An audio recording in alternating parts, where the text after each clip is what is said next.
Gentlemen,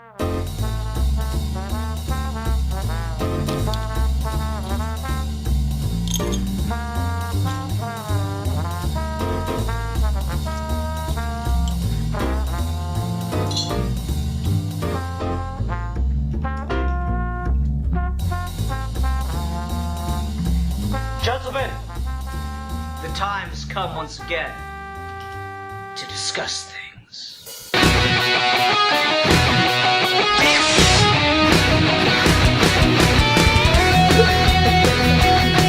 I'm gonna say what One, five, two.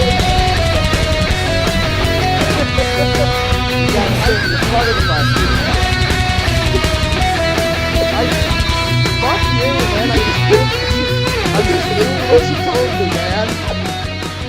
And on that note, hi everyone.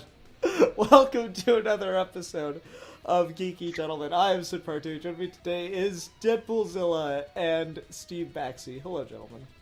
So, Hi, everybody. Apparently, he thinks I'm a goddamn idiot. Nice to know we're starting off like that. Nice to know, I come here for being social with you people, and I get like a goddamn village idiot on Geeky Gentlemen.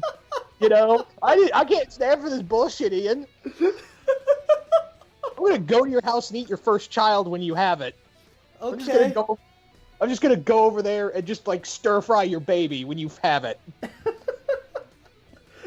And welcome to the most magical, wonderful time of the year, holiday month, where we all talk about family and togetherness and how we all really care about one another. Steve, what are we discussing today? today we are talking about the mythology of Christmas. Yay! So Deadpoolzilla picked this topic. Deadpoolzilla, what's put this in your head? The reason why I kind of chose this is because when you really think about it, Christmas can almost be its own built mythology. I mean, they have certain rules, we have certain characters we cling to, and it's always building, and, twisting and reforming itself in a way. I mean, you guys talked a lot about Krampus and how it's been around, but now it's like, now going to be a big part of Christmas and almost like a mythology in a way. Mm-hmm. Yeah, and Steve and I have kind of been dancing around this a lot with a lot of character discussions. We did Jack Frost, we did Krampus, we've got Mrs. Claus coming up later this week, and yeah, just a lot of the talking about the holiday characters. There are very few, solid versions of a lot of these holiday characters, and so it creates a legitimate mythology. Because if you read any, classical mythology, you realize there's very little consistency or canon to any kind of character. Like, Zeus will be a fucking dumbass frat boy one week, and then the next story, he's this all-wise father of the gods kind of thing. The best way to describe Greek mythology is, don't put your dick in it, Zeus. Yeah.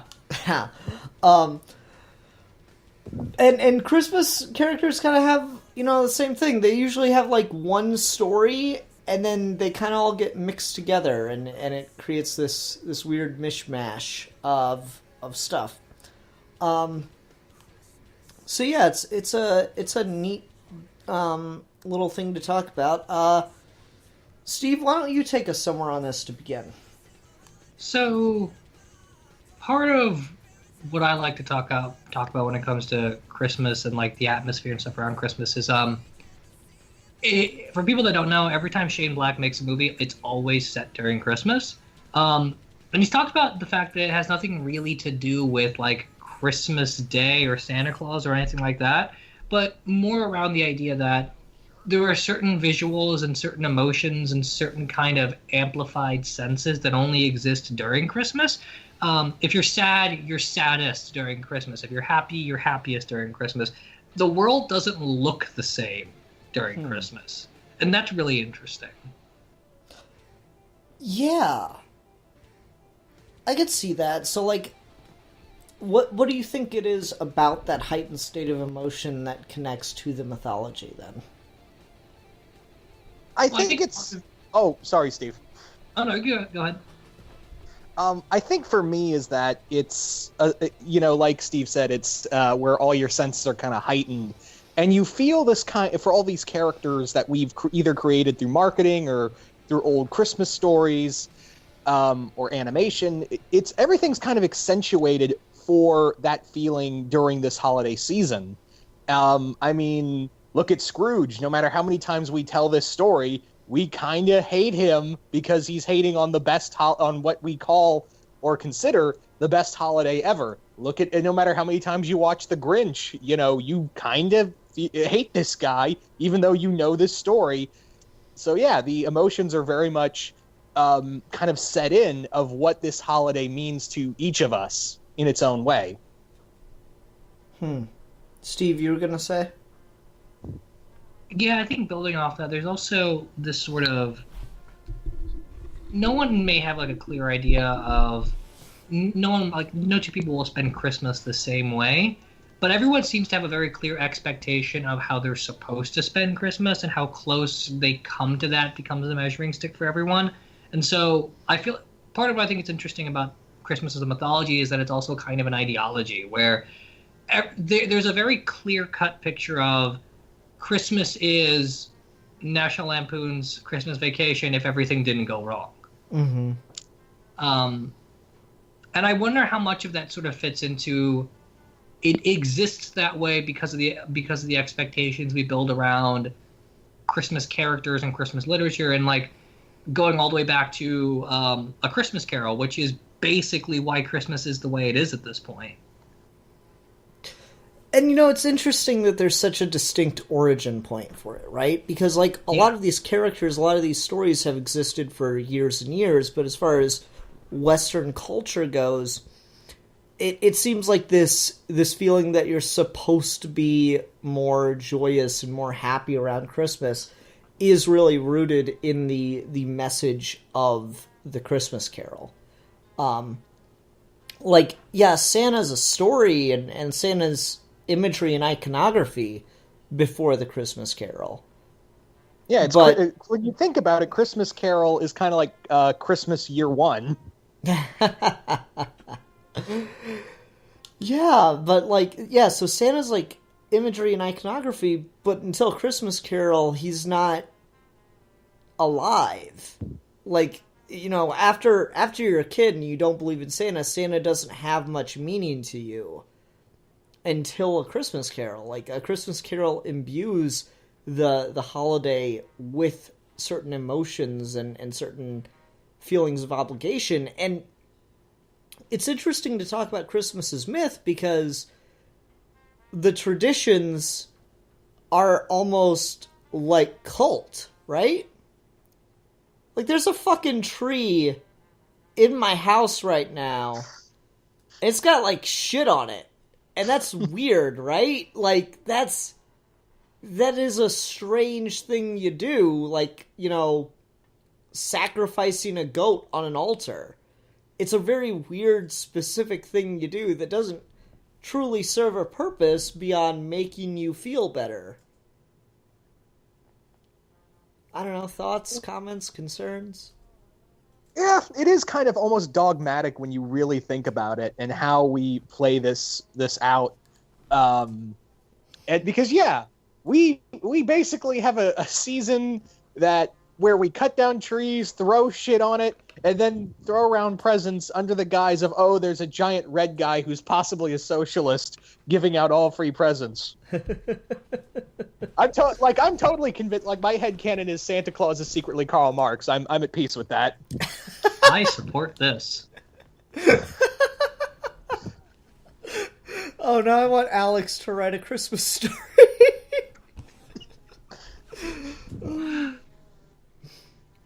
Yeah, I mean, I think part of what makes Christmas Carol as important as it does is that it gives something, it gives, not like you said, not only kids but adults some reason to anticipate and want Christmas. There is a very clear expectation of this is where you need to be, this is how you should think of the things, this is how you should feel.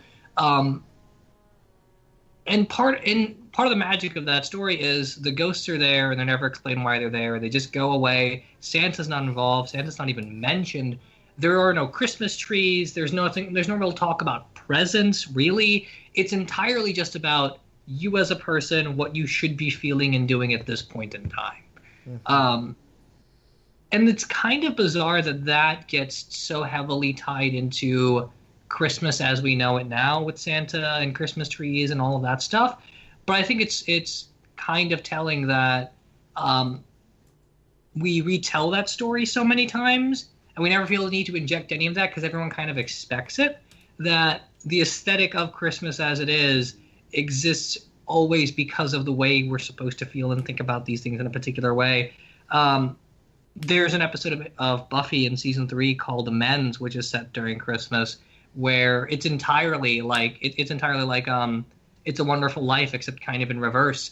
And it does a very similar thing where like Christmas proper is never really the point of the story. It's entirely what the expectations of that holiday are on a person. Mm-hmm. And so how do you think, because Stephen, you and I have been doing character discussions, and we've been having a very particular problem, which is, though there are a ton of Christmas characters, there's not a ton that are worth talking about, because they only really have the one story. Yeah. Why do you think it is that a lot of emotions like that have not been attached to some of these characters? I wonder if it's because we kind of don't need them. Like, so Santa makes sense, and Santa has kind of a utility to what he does and what he says.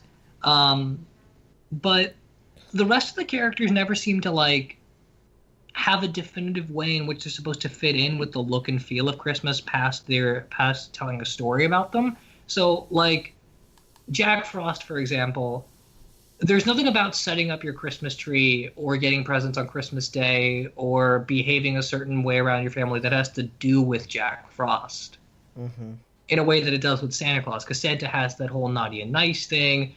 Like there's a very clear purpose to Santa in relation to what we do on Christmas in a way there aren't with other characters like Mrs. Claus or Jack Frost or Krampus. Kind of. I feel like Krampus is in that awkward zone where I don't know how much we can really say about him because I feel like he's kind of growing now. That in a few years, Krampus might be as natural to Christmas as Santa is. That's the thing. Like, that's what you guys said in your Krampus character video, is that we now have a new player on the game set, and it's kind of interesting to have, a character that, we all know about the story of Rudolph and, Santa and all that, and we can build from that. But Krampus is like a clean slate. I would imagine, like Steve said, that, in a few years' time, we're probably going to, like, a set headcanon for this character. But for right now, it's kind of fun to really play with all the ideas of what you could do with Krampus. Yeah. If anyone hasn't seen it, Conan's show has been doing some Krampus bits that are absolutely hysterical. And each of them ends with Krampus offering child as a meal. And Andy just gets up and wants to go over and eat a baby, and Conan has to yell at him not to do it, and he's like, I don't want to be rude. And that's really, really amusing. And it's also a damn good Krampus costume, I gotta say. Yeah. Anyway, Krampus being such a clean slate is just interesting because it acknowledges the fact that we're adding to the mythos, but at the same time, it's still kind of always been there. To connect back to, like, a firm mythology, so, like, when you read stories about Dionysus, the god of wine, they often will call him, like, the young god or the new god. No, not Jack Kirby. And, like, the reason for that is Dionysus's, like, main story. Dionysus has, like, 2 or 3 stories, but his main one is of his birth, as if he was born after all the gods, right? Yeah. But, like, as far as history is concerned, like, there were temples and like all societies, the Greeks kept records. So you can look at records of what sacrifices were made to what gods in different temples as just like just like taxes.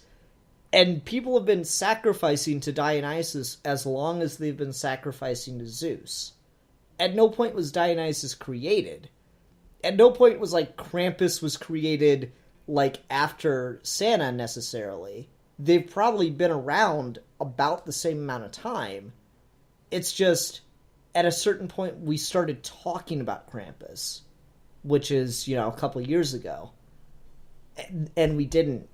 And at a certain point we started talking about Santa, which is about 150 years ago. And that's fascinating. Yeah, I agree. That's just the way mythologies build and work and function. And so this might be an interesting sidebar. We often hear comic books talked about as if they are the modern mythology, but talking about them in this light, would you say that they're not necessarily, and that maybe like Christmas stories are more the modern mythology?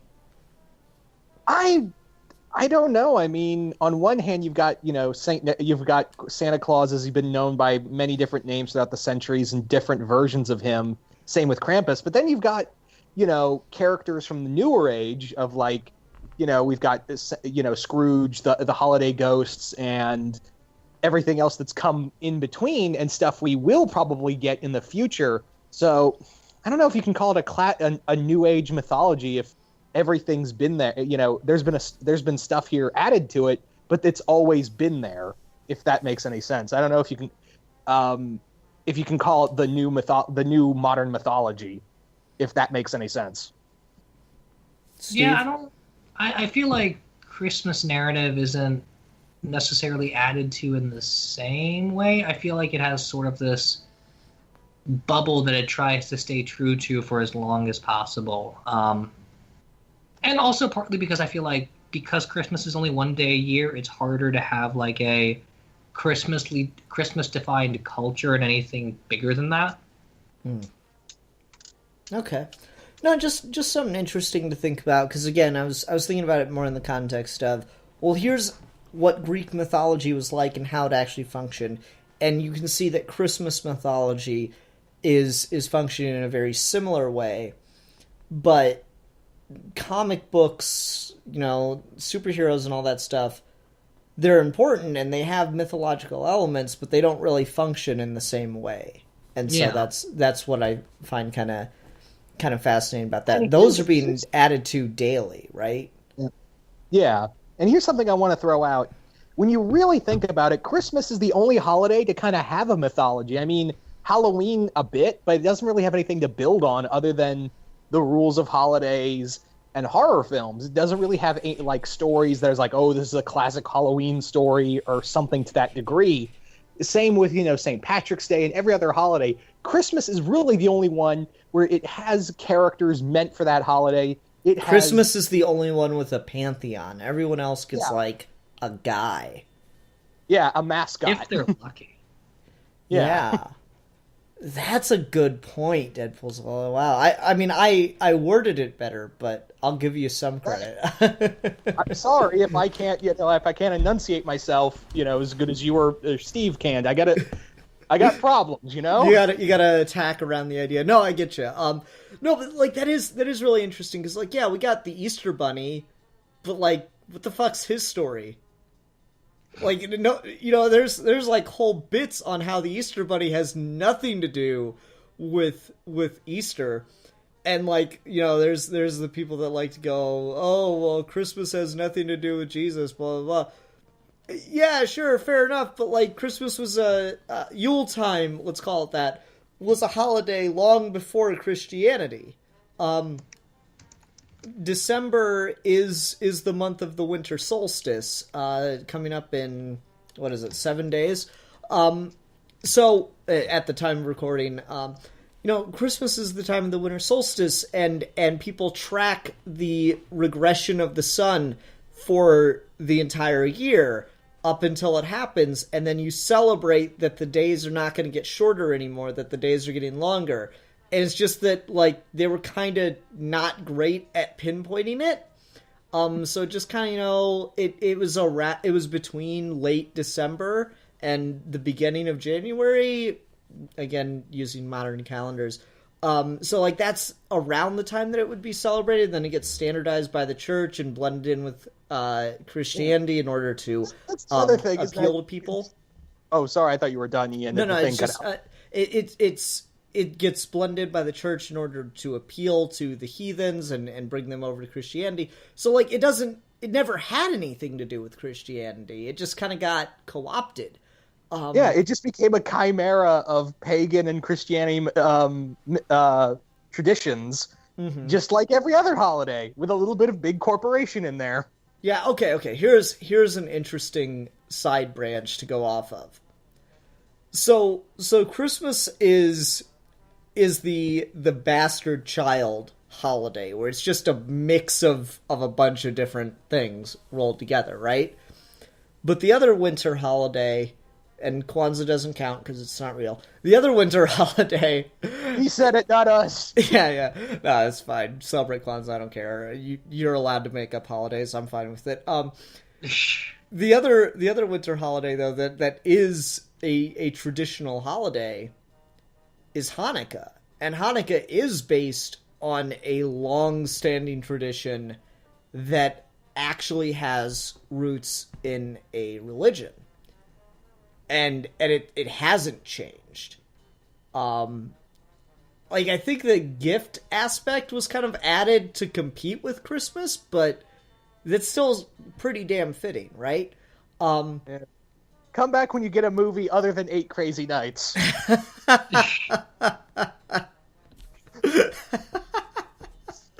You get a really good Tom King story that is like very tonally off from the rest of the book that it is in. How's that? That's a fair trade. No, but like it's just interesting that Christmas is the one with a much stronger mythology in the public conscious in the modern day, but it's from the most bastardized version of just, an amalgamation of things. But Hanukkah is the one with an actual long-standing religious tradition, and it's the lesser known, the lesser talked about, the lesser recognized of the two. Do you think there's perhaps a helpful distinction between something being mythological and something being religious, though? Yeah, I'd say so. Because I feel like part of why Christmas can be the way it is and Hanukkah can't is because Christmas has the mythology and Hanukkah only has the religion.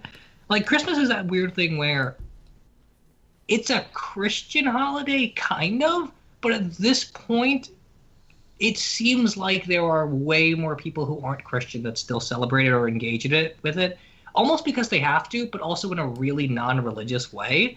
And you just can't do that with Hanukkah. Mm-hmm. Like, you can't.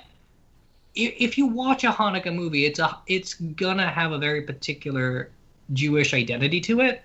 You can't just watch a Christmas movie. There's nothing Christian about, say, A Christmas Carol, or A Christmas Story, or Christmas Vacation, like any of them, or Elf. Like, none of them are Christian in the least. Yeah, I'd agree with that. I'd maybe push back just a little bit on A Christmas Carol, but not by much.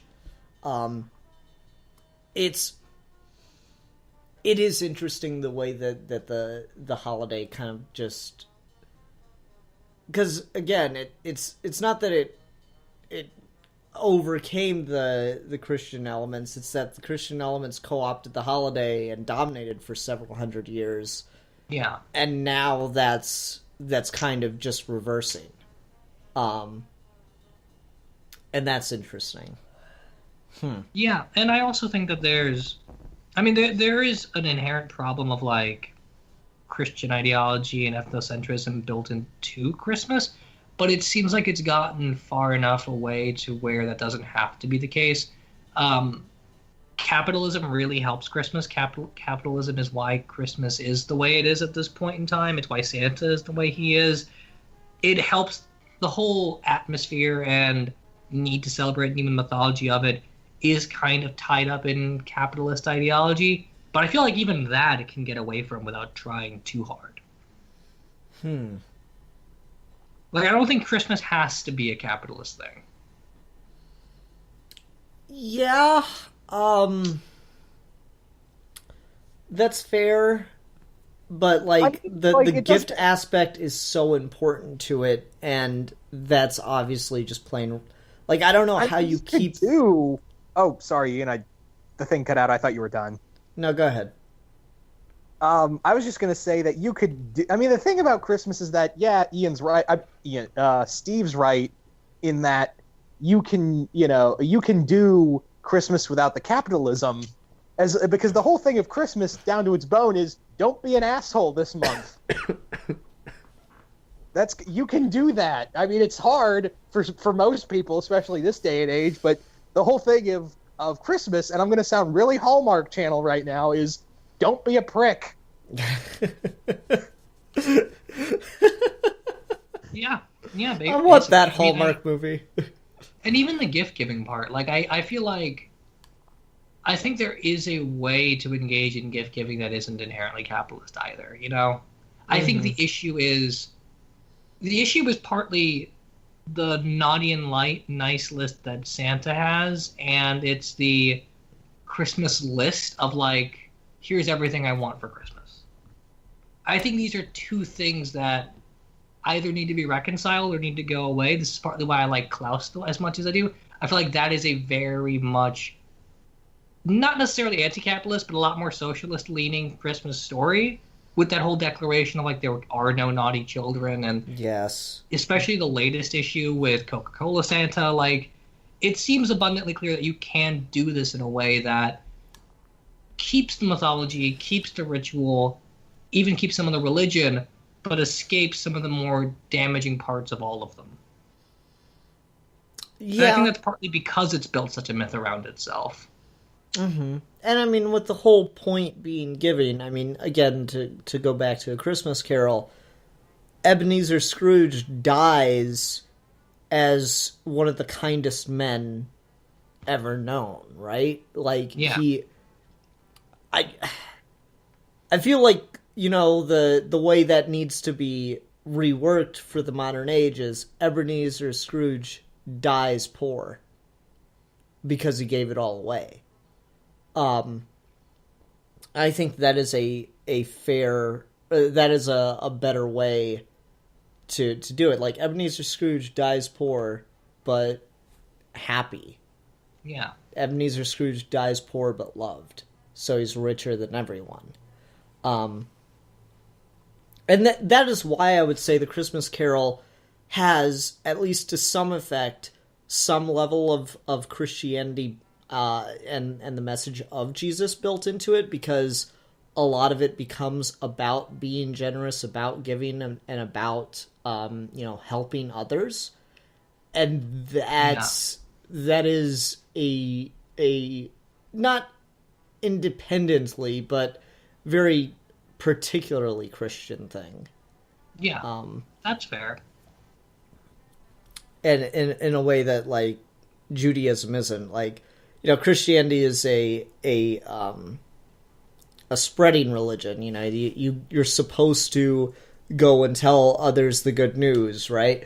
Whereas Judaism is like, we're a chosen people. Like, you can want to be Jewish all you want. That's cool, but no, you're not. That's how. The funny thing is that that's kind of how my brother's godfather, who is Jewish, explained it to us. I mean, like, I'm being overly simplistic, but it's not. I'm not wrong. Is the thing. Like, the whole point is, you are a chosen people. You're God's chosen people if you're Jewish, and so, you know, if you're not part of the people, then you're not part of the people. Like in order to. And, you know, fuck Israel, but in order to, like, get residence in Israel... said that. I don't like Israel as a state. In order to get residence in Israel, you have to prove Jewish heritage through your mother. Like, that is a thing you have to do to apply for citizenship in Israel. And so, yeah, it is a very, like, it is a biological thing. It is... Yeah. It is not just a religion. You cannot... I don't know, like, how... There is a conversion process for Judaism, but it's not as simplistic. You can't wake up one morning and decide, okay, I'm Christian now, or I'm Jewish now, like you can with Christianity or Islam. Or the other religions, honestly. A number of them, yes. A good note, like Hinduism, paganism. Paganism is just like snap your fingers, you're there. Christianity, you got to be dunked in water. That's fine. I could use the bath.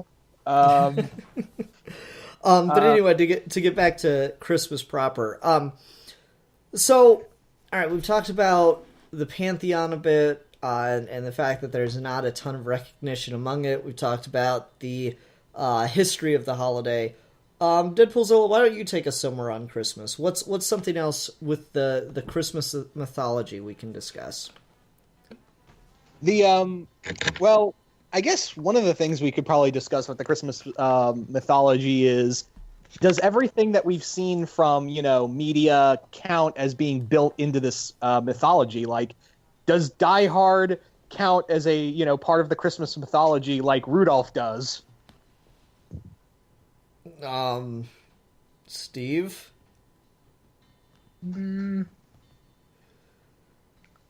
I don't, not like Rudolph does, because it's Christmas. I don't think it's part of the Christmas mythology, and that's why I think there might be a distinction between, like, because we're pulling so many of them out tonight, there's a distinction between, I think, Christmas mythology and Christmas aesthetic, and I think Die Hard is Christmas aesthetic in a way Iron Man 3 isn't, even though it's set during Christmas. But it's certainly not Christmas mythology the way Rudolph is.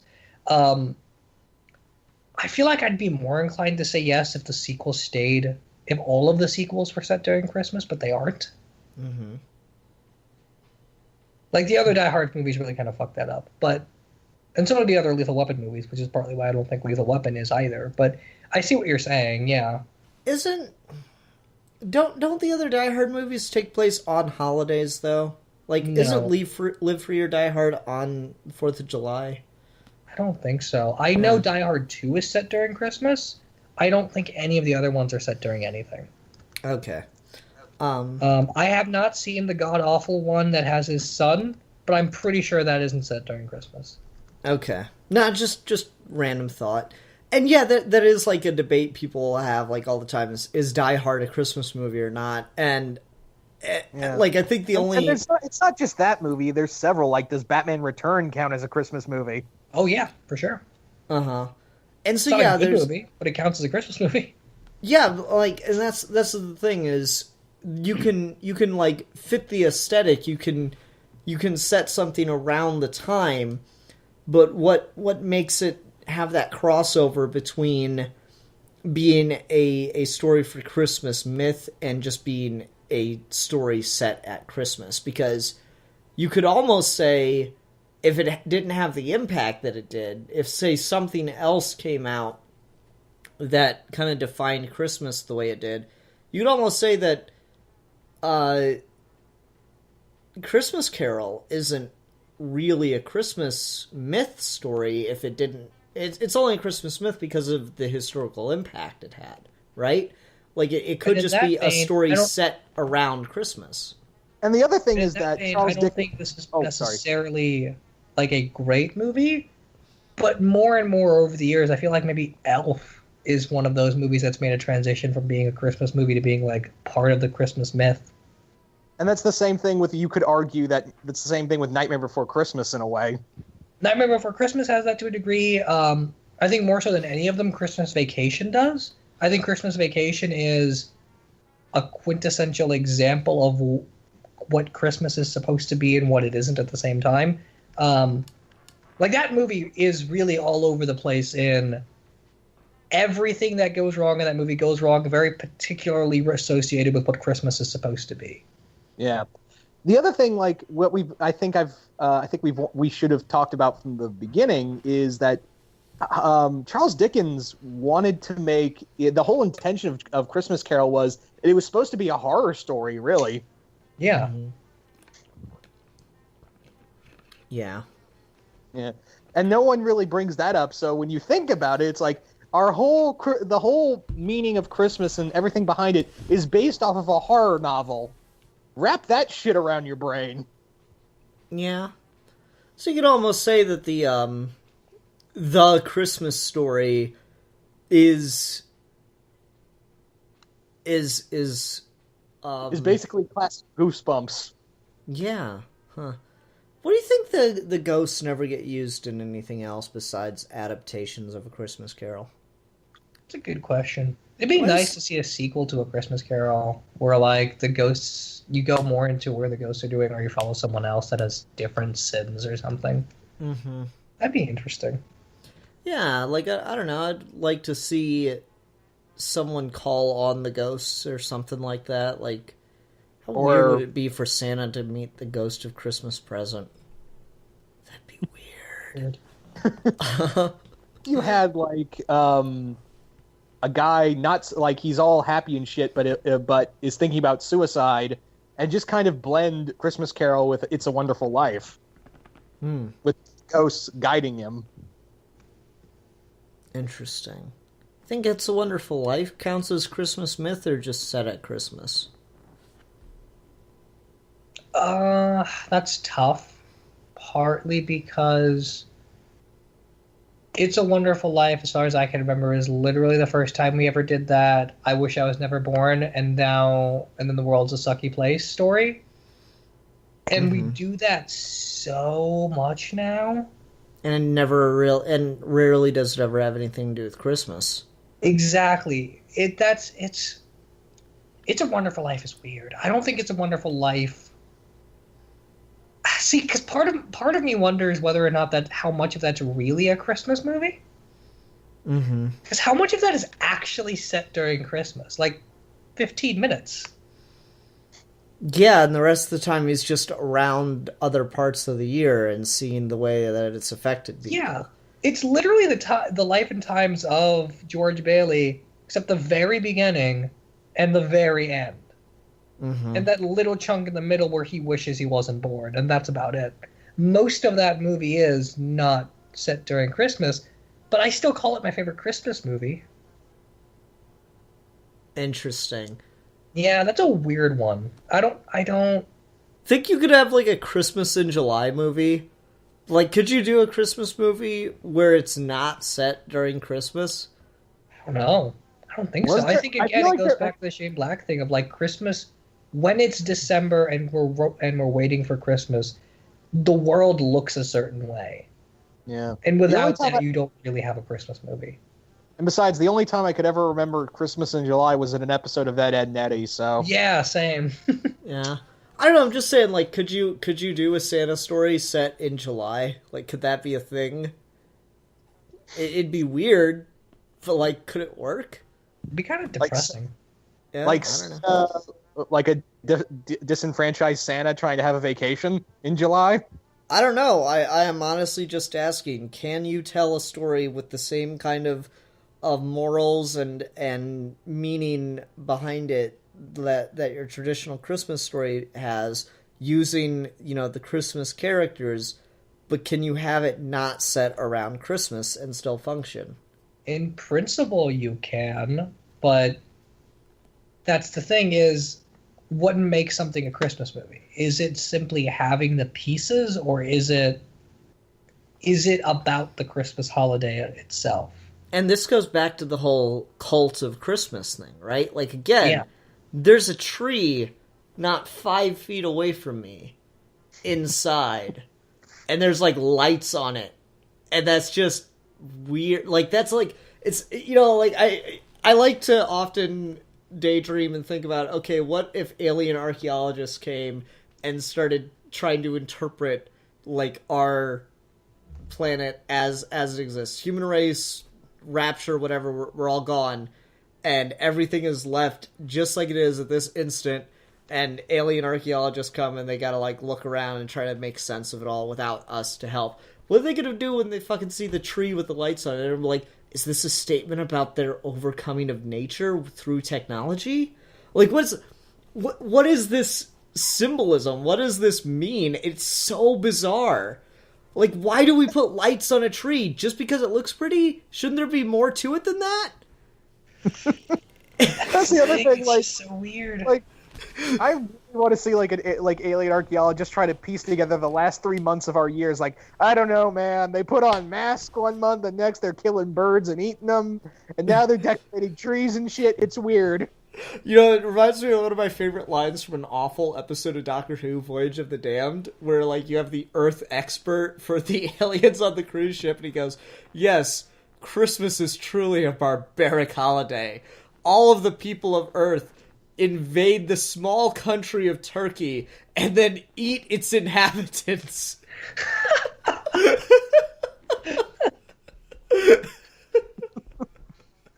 And it's so dumb, but I love that line so much. But no, it's a weird tradition, and there's a whole cult around it. And okay, so when I was filming Ian and Bobby's Epic Quest to write a movie, unfortunately, like, that took so long to make that, like, we were making it through Christmas, and so we had to film some scenes in my mom's house. And certain ones, we only had the time to shoot them while it was around Christmas. And then other ones, it was like months later, and my mom was pissed at me because I made her leave up the Christmas decorations for continuity. And then it didn't matter because we waited and waited and waited and finally had the time to shoot them. And then I fucked up and recorded over the footage, so we had to reshoot them after she took down all the decorations. So it was completely pointless, but, like, just the notion of leaving up Christmas decorations past New Year's really bothered her, and it looked like people came over and they're like, it's like mid-February, and they go, you still got your tree up? And I'm like, what the fuck does it matter that it's still up? It's weird either time. Like, if you're just subjective about it.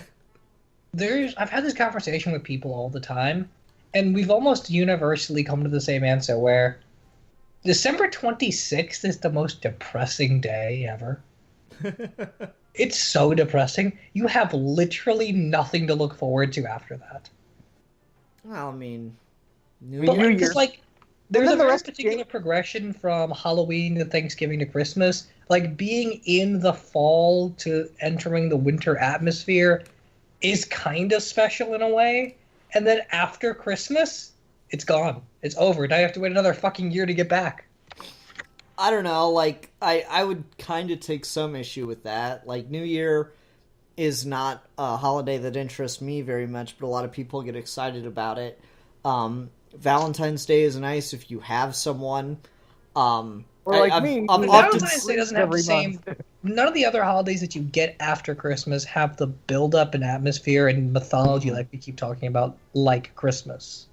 No, I agree, and I think, like, it's because of the tradition, right? Like, yeah, 4th of July has some build-up and fun, and, you know, explosions are cool. But it's not, it's an American holiday. Thanksgiving, like, despite its historical context, is, like, you get excited, like, the week before to stuff your face. That's nice. But then you're just, like, sick of turkey 2 days later. I'm trying to think of other holidays, and you're not wrong. Yeah, you're not wrong. Nothing quite has the build up and specialness around it that Christmas does. In a weird way, it's kind of like following 3 acts to a play, because it's interesting because after that it's like the movie's over. After those last 3 months. Yeah, I mean, my friends and I have this running gag of our life being a very weird TV series, given how much all of us have been through.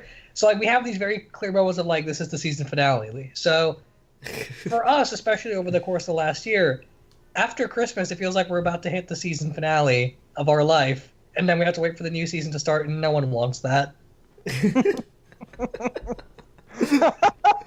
When's this show getting canceled? It's been on for way too long.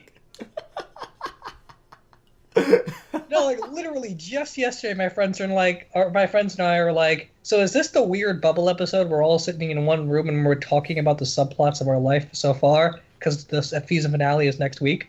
And we're like, yeah, that's basically it. Okay, fucking Abed. Bottle episode, bottle episode, bottle episode. I can't go out on a date. I'm doing a bottle episode. Oh man. Okay. Not to do with anything, but fucking, I'm gonna do a tangent. So I'm watching through Community.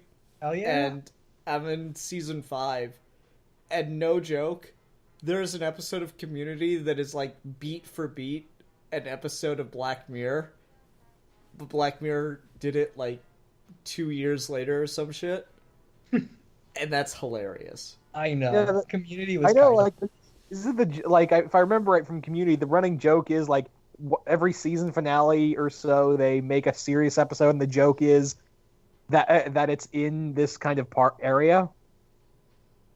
Not really. I don't know what you mean, I guess. Like, if I remember right, there's an episode where they're like having a paintball fight, and they treat it like a war movie. Yeah. Yeah. Oh like yeah. So they do like a movie genre thing with the paintball war every season. Yeah. Yeah. Well, yeah, like the joke, they're doing all this serious, like, hardcore, like, war stuff, but the joke is, like, it's paintball. It's fucking paintball. Like, that's the same, like, in a weird way, you could transition it here where it's fucking Christmas, you know? Mm-hmm.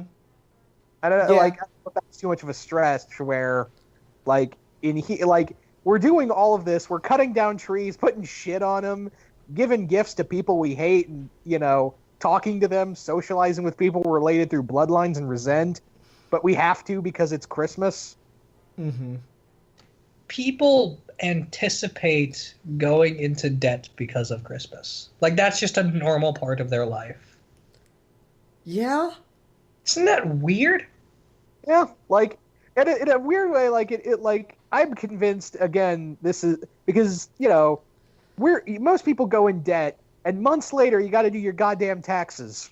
Mm-hmm. Yeah.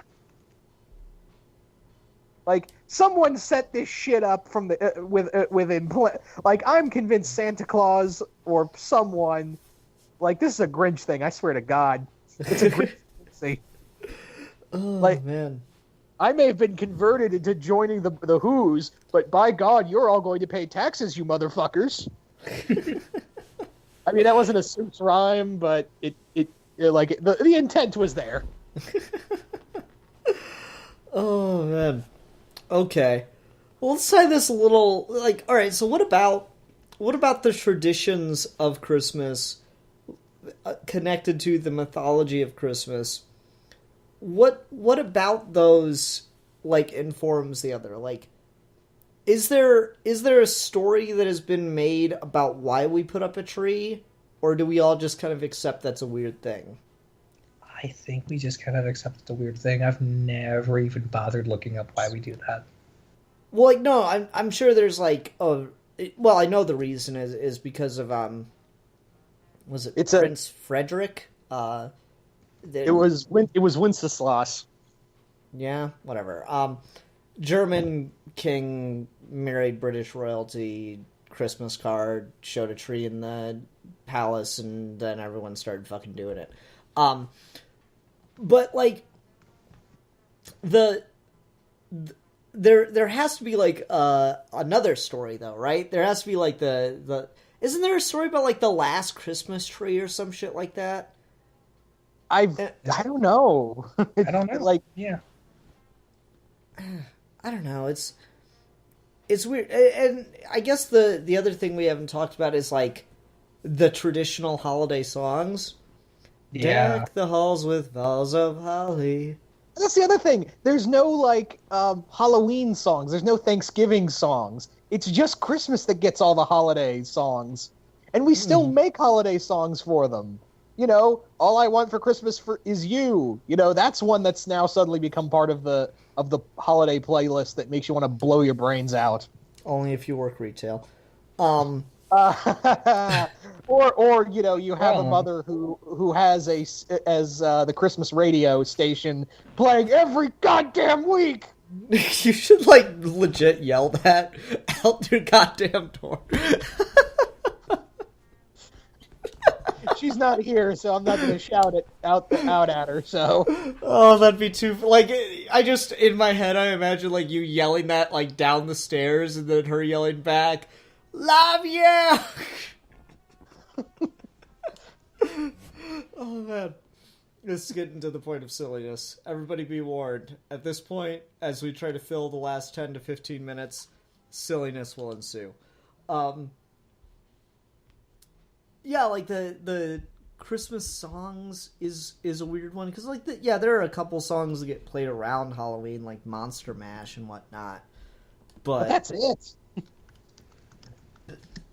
Yeah. Yeah. No, come on. Just tell me, like, what's a good song you sing for 4th of July? Or no, what's a good Thanksgiving song people gather around and sing around the turkey? Oh, Genocide Day, oh, Genocide Day, we lie about the reason we celebrate this bullshit. We killed the red men and we're proud of it. Oh, Genocide Day, oh, Genocide Day, shut up and watch some football. I didn't go with Charlie Brown, but that was pretty good.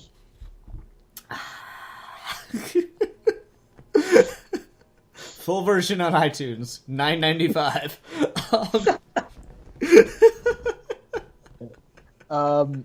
But yeah, that's the other thing is that there's other, Halloween may have I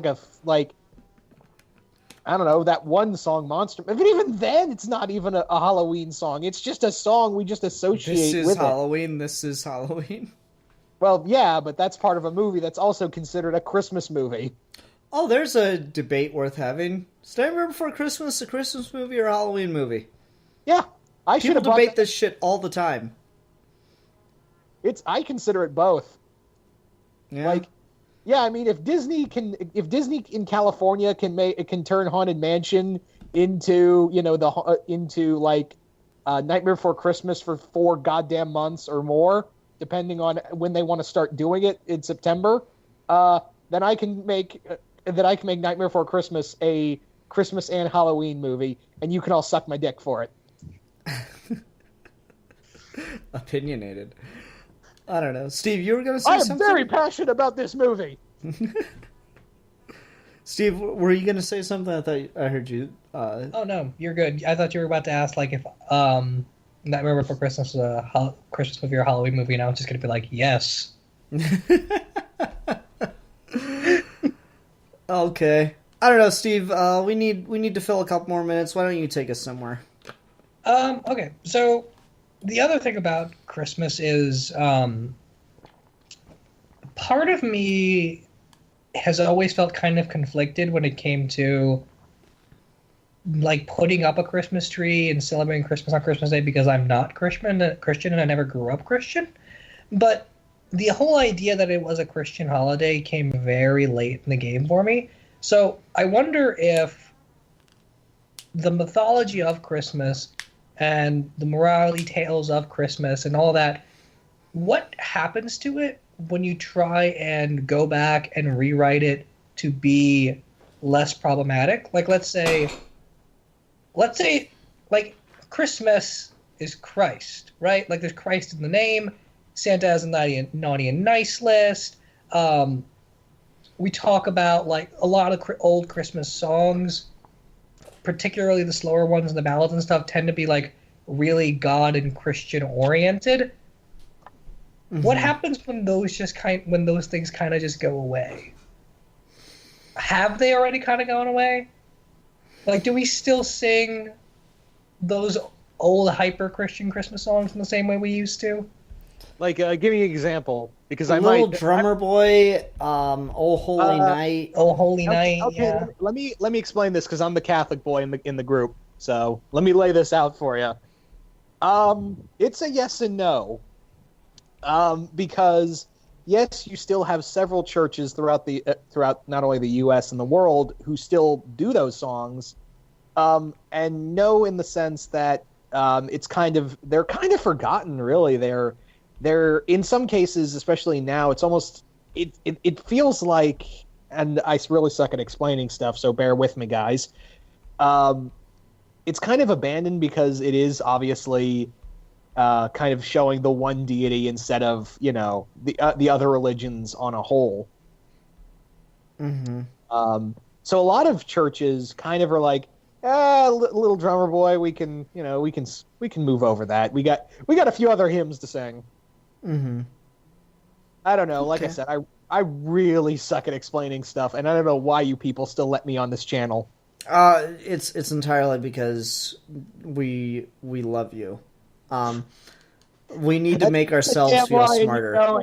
No, we legit need to make ourselves feel smarter. No, I was saying with the "we love you" part. That's a damn line. You know it. Yeah, I know that I came out with the truth. Anyway, no, you're right. Like the Christianness of Christmas is like kind of faded away. Like the as much as we play Christmas music around the holidays, the really religious ones get played the least.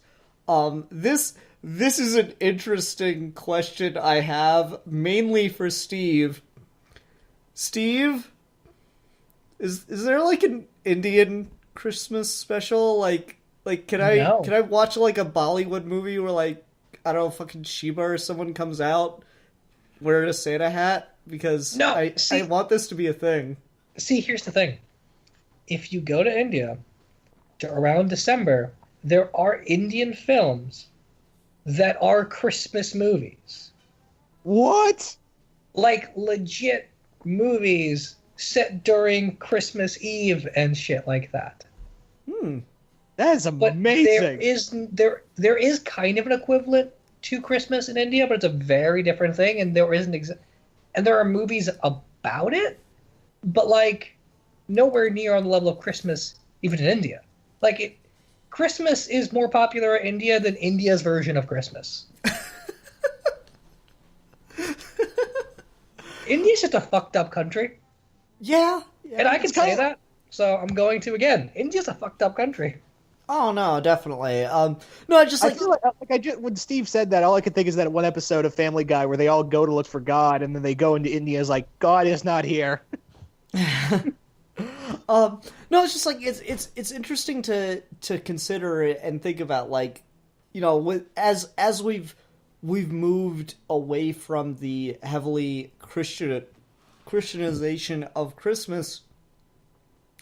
Is it ripe to just associate it as kind of like a world holiday that you don't need to have one particular religion to follow? Like, again, can you do the Krishna Christmas special? Can that please be a thing?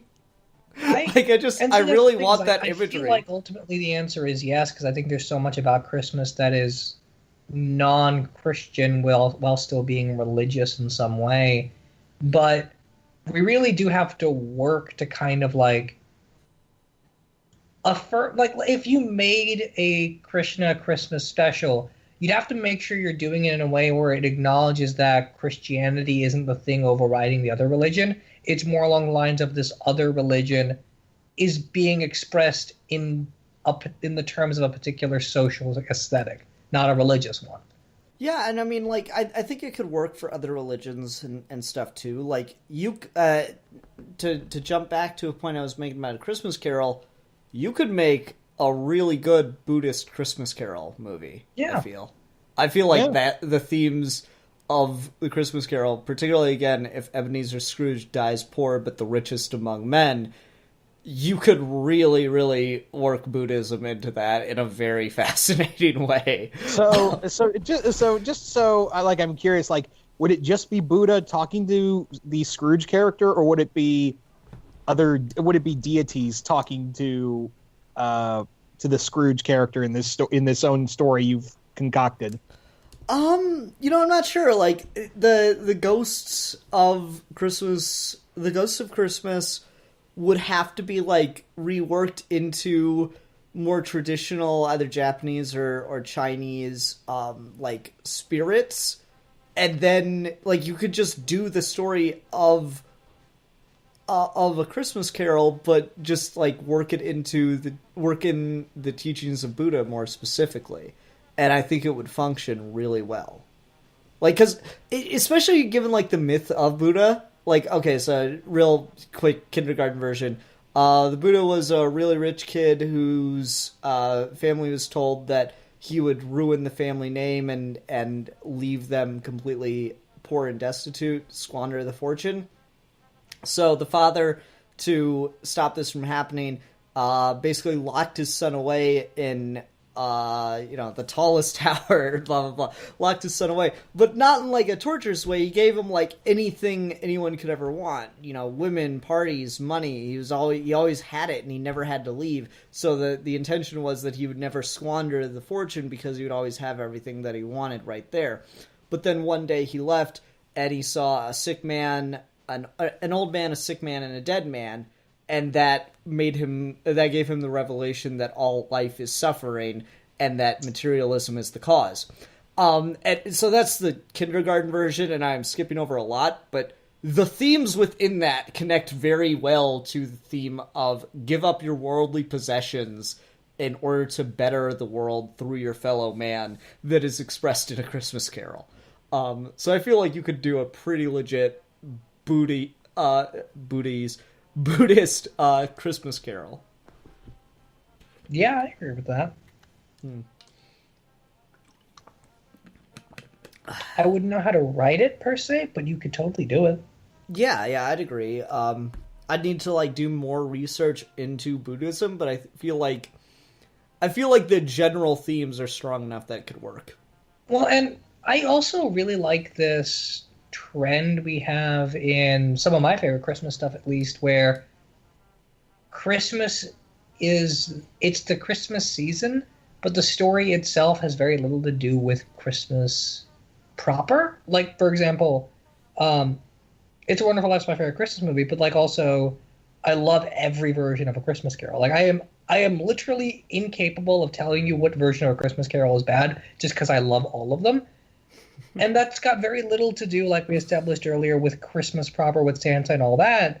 But then roping into other stuff like that, like the Buffy episode Amends, which is a Christmas story, Home Alone, Die Hard, Lethal Weapon. These are not really about Christmas, but they're set and borrow from Christmas so heavily that I think that's kind of where Christmas needs to go. Like that, even the Santa Claus movies have gone in this really bizarre direction, because I just watched the Santa Claus 3 the other day, in this weird bizarre direction of, it's not really about Christmas, it's just about like the atmosphere around Christmas while this character's doing a thing. Mm-hmm. Yeah. Out of curiosity, Steve, where does the Muppet Christmas Carol rank for you in those pantheon of adaptations of that story? Number 2. Oh, what's your favorite? I really, really like, well, if we're counting, like, every adaptation ever, like, regardless of what medium it's in, it'd probably be, like, number 3 instead. But my favorite Christmas Carol is the 1990-something Patrick Stewart one. Okay. Ooh, that's a good one. I really like that one, yeah. I really dig the George C. Scott one myself, but Muppet is my number 1. I love the Muppet Christmas Carol. It's so funny. I also love Batman Noel. Batman Noel is, if we counted all of them, Batman Noel would be like number 2. Okay. Interesting. All right. You guys feel like there's anything else to talk about, or we want to go ahead and wrap up? We can go ahead and wrap up. Okay. Yeah. One last note. Santa no more hats. notes. No, I'm kidding. No, Santa hats. Santa hats are an important Christmas tradition that Honestly, though, is keeping an entire fashion trend alive from like hundreds of years ago at this point. Honestly, though, every Christmas season I just buy a Santa hat and wear it around everywhere. Like you don't just keep one? No, for some reason I lose them. You just like December 26th throw Steve, do you just like December 26th? It just vanishes like Force Ghost away. Kind of. Like, I just don't know what happened to one from last year. That's funny. Okay. All right. Well, Steve, since Deadpoolzilla ended up picking this topic, and I don't feel like picking another review topic, what is a good thing we should review, Steve? Well, next Sunday's Christmas Eve, isn't it? Yes. Okay, so I say on Christmas Eve, we should review. Let me check the Geeky Gem playlist real quick. I just want to make sure we haven't already talked about it. Well, what is it? I was thinking we could actually talk about Scrooged. No, we've never discussed Scrooged. Okay, nice. Let's talk about Scrooge. That is like my number 4 or 5 favorite Christmas Carol. Okay, sounds good. All right, everyone. Thanks very much for watching. Until next time, I'm the Philosopher. I'm the Exile. I am the Don Juan of Comic-Con. And we are your Geeky Gentlemen. And we will be discussing things.